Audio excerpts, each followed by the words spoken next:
Away with the ABA and section of dispute resolution overview. I will. Thank you so much. And I'm just so glad to welcome everybody to our leadership training. And so my job is to kind of take you from a 35,000 foot view of the American Bar Association and the section. So I'm going to start out talking about the American Bar Association. And of course, the link that you see in your leadership guidebook is going to take you directly to our brand new website. You probably will need to log in so that you can see a lot of the things that you would be most interested in seeing. I'm going to real quickly recommend that you use the Chrome browser if that is accessible to you, because the Chrome browser will remember your login information, and it speeds things up considerably. If you are having to use Internet Explorer, that just doesn't work quite as quickly. So the first thing that you'll see is the ABA page that talks about us, about the American Bar Association. And the American Bar Association basically has four main goals. Number one, to serve our members. As a professional association, it is the purpose of the American Bar Association to provide to its members information, resources, programming, all that will help you be a better professional. And of course, with the advent of the new membership model, you're going to hopefully see that there are some additional things that are going to be available to you, including, of course, membership in the two different categories of or groups, in addition to your ABA membership and your membership with the dispute resolution, which you do have to pay for. But there are two free groups that you get to belong to. I can't remember what they are. Let's see, it's the solo and small practice group, right? And the law practice management, I think. Yeah, the law practice management, that's right. So of course, as a professional association, you're going to get access to CLE, magazines, discounts on books, and things like that. The next important goal for the ABA is to serve as an advocate for the profession. So one of the things that we talk a lot about is the importance of access to justice, and the section actually put together a very nice white paper on access to justice issues in the context of dispute resolution. The ABA also accredits law schools, promulgates different recommendations in terms of uniform laws. They set standards. They have ethical and professionalism style resources for you.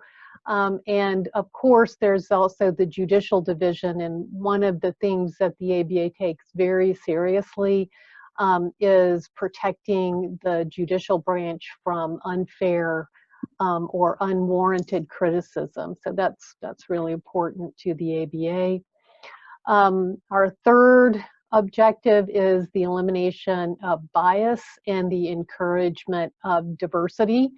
The idea here is to promote full and equal participation in the association, but also in the justice system, and to eliminate bias in the profession.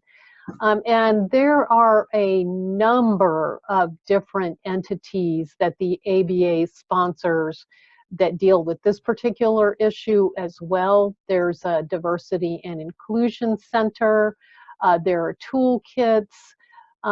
There's a Coalition on Racial and Ethnic Justice. There's a Commission on Disability Rights. There's a Commission on Hispanic Legal Rights. So there's a lot of opportunity to get involved with the ABA on diversity issues, which are one of the key focuses of our section this year with the adoption by the ABA of Resolution 105, which encourages the use of diverse neutrals. And then the final objective for the ABA is to advance the rule of law. And the idea there is to increase the public's understanding of and respect for the rule of law, the legal process, how legal professionals make a difference, to work for just laws. One of the things that the ABA does a lot of is they work with other governments to ensure that they are promoting the rule of law, that their processes and procedures that their judicial systems are using are appropriate. And we, within the section, often get the opportunity to work with the Rule of Law Initiative, or ROLI. Whenever governments send delegations here to the United States to look around and kind of see what's going on, later on this month, I'll have the opportunity to meet with some students from the University of Mexico who will be doing a visit here to the United States, and I'll have a chance to talk specifically to them about dispute resolution.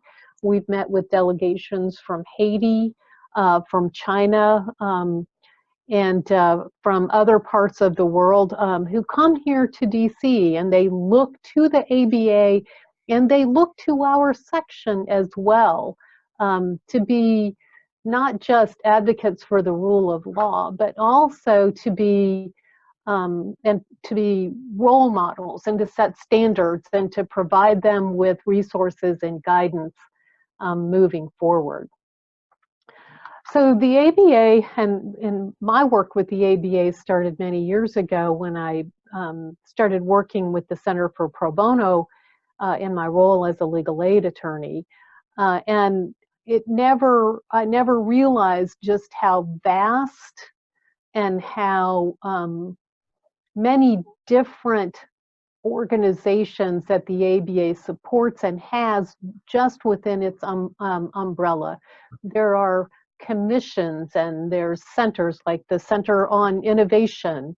And the Center on Innovation actually grew out of some work that had been done by our current ABA president, Judy Perry Martinez, as she looked at how can the ABA become more relevant. And so from that, the Center on Innovations was born.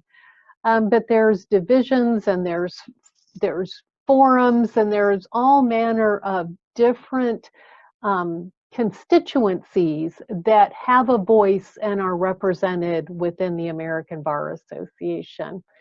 You can also see that there's a brief history of the ABA. It's been around for a very long time and has done many, many good things throughout history. So you might want to just kind of take some time and poke around on the website. I think you'll be fascinated by some of the information that you will find there.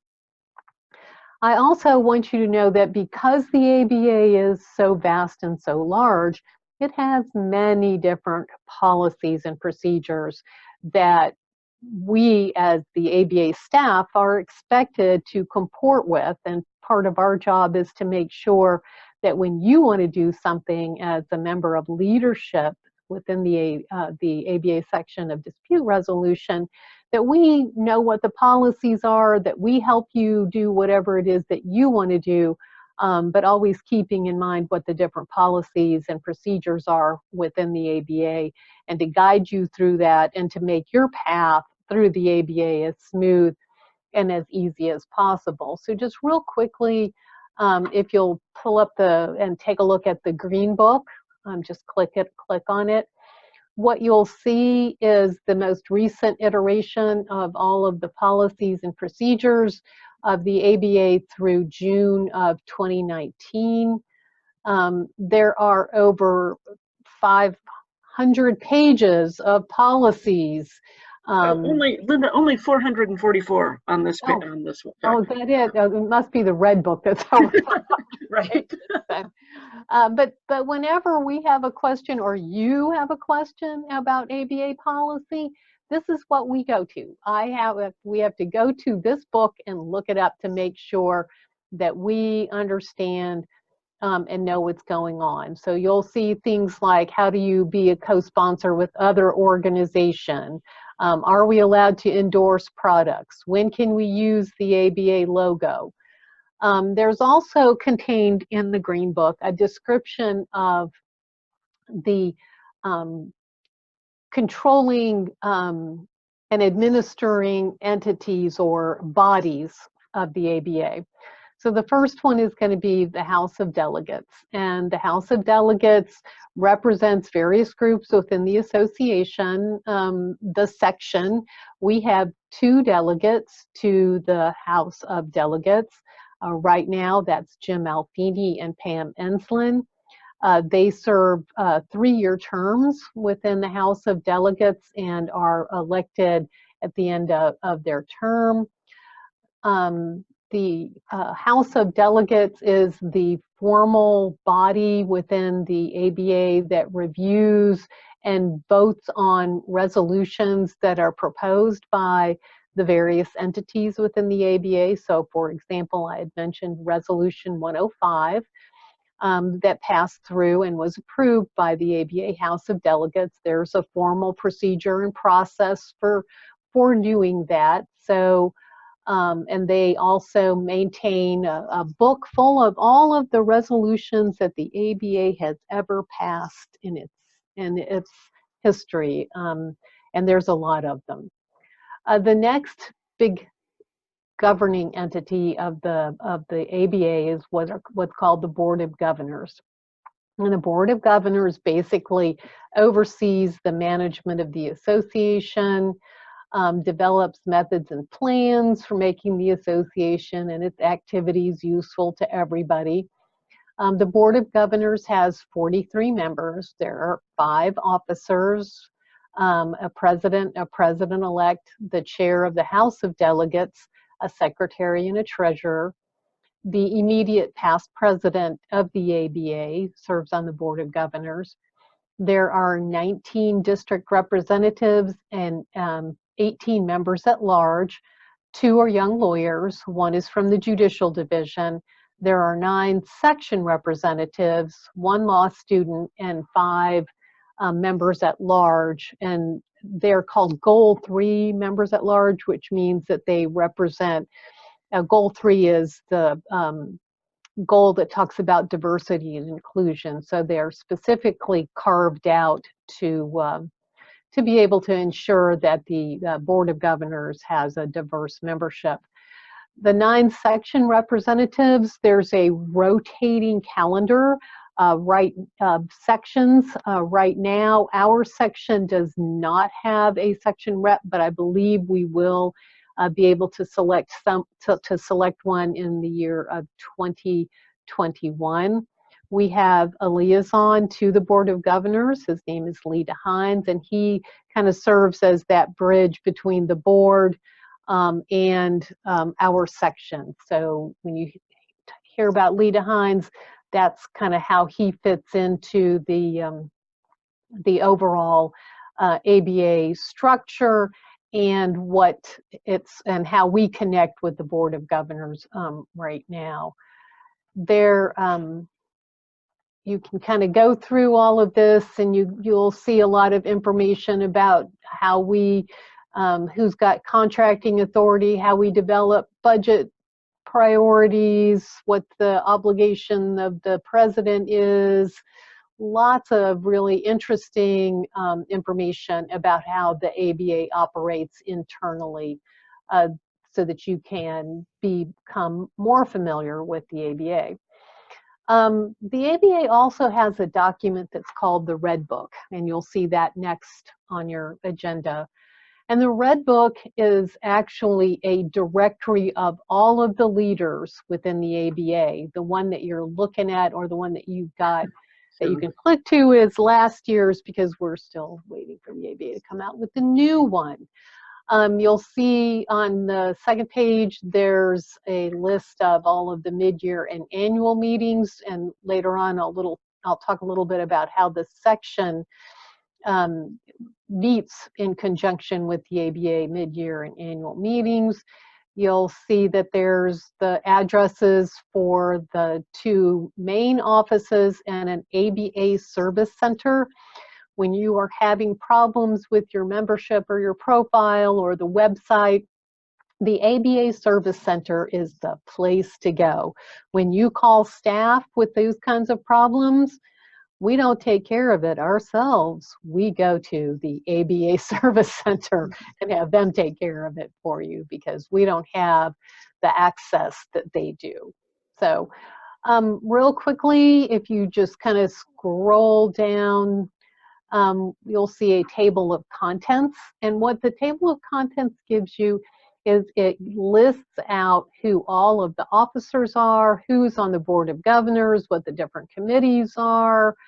That you'll see that there's information about the House of Delegates, who are the headquarters staff, who are the standing committees for the ABA, not for the section, but for the ABA. And the ABA has a lot of standing committees, special committees and commissions, information about affiliated organizations, because one of the things that the ABA does is it houses the National Association of Bar Presidents and Bar Executives. So if you need to find a bar president in Oklahoma, you can look there and hopefully they will have it, that information. Their contact information is not necessarily going to be listed. It's going to be their names and their location. If you need to find somebody and you've got their name and you know that you want to talk to the president of the Colorado Bar Association, who is in Denver, Colorado, you can get her name and type that into the member directory on the ABA website to get her contact information. If you called me and asked me who the president of the Colorado Bar Association was for 2020, I'd look in the Red Book, and if you asked me how do I reach her, I would go to the member directory and type that in. So there's lots of information that's going to be in the Red Book about all of the leaders within the ABA, within the different sections. And if you scroll far enough and long enough, you will come across the section of dispute resolution. So those of you who are on this call as leaders, hopefully your name will show up in that Red Book whenever it comes out. So there's also a link to the ABA leadership directory and the Board of Governors, House of Delegates, Office of the President, officers, and things like that.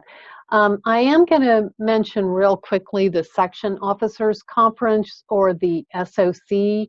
And the SOC is actually kind of a bridge between the section leaders and the ABA leaders. And it actually functions as a advocate for the sections, divisions, and forums.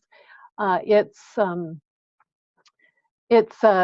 of those entities that really tries to kind of walk a fine line between what the ABA leadership wants and needs done and what the sections want and need to have done. So it really does serve a valuable purpose. And there are regular telephone calls and meetings of the SOC. If you are a section officer, I hope that you will be involved with the SOC and that you will participate in some of the calls that the SOC has, because you can really get some valuable information by participating in that.